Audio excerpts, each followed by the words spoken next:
आप सभी को राधे राधे। स्वागत करती हूँ अपने चैनल पर। बहुत ही सुंदर एक देवी पचरा लेकर के आई हूँ। कैसा लगेगा कमेंट बॉक्स में बताना और हमें भी अपना प्यारा आशीर्वाद देना। जय माता दी।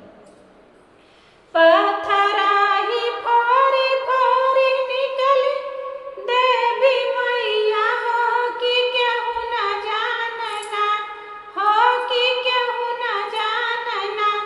माई के तिलक मरमिया हो कि केहू न जानना। माई के तिलक मरमिया हो कि केहू न जानना।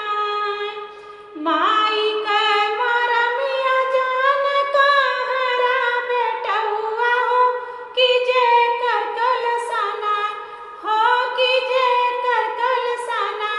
चमक धरती आसमनवा हो कि जे कर कलसना।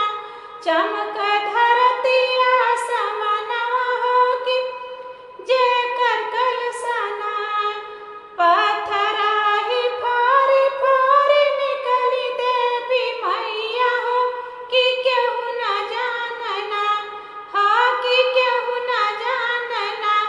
माई के तिलक मरमिया हो कि केहू न जानना। माई के तिलक मरमिया हो कि केहू न जानना। माई के मरमिया जान मालिया बेटउआ हो कि जे कर गजरना, हो कि जे कर गजरना। गम के धरती आसमनवा हो कि जे कर गजरना। गम के धरती आसमनवा हो कि जे कर गजरना। पथराही फोरी फोरी निकली देवी मैया हो कि केहू न जानना, हो कि केहू न जानना। माई के तिलक मरमिया हो कि केहू न जानना।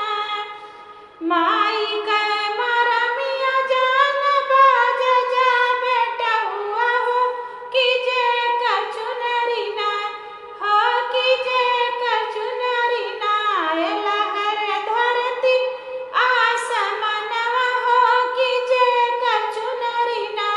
लहर धरती आसमनवा हो कि जे कर चुनरी ना। पथराही फोरी फोरी निकली देवी मैया हो कि केहू न जानना, हो कि केहू न जानना। माई के तिलक मरमिया हो कि केहू न जानना।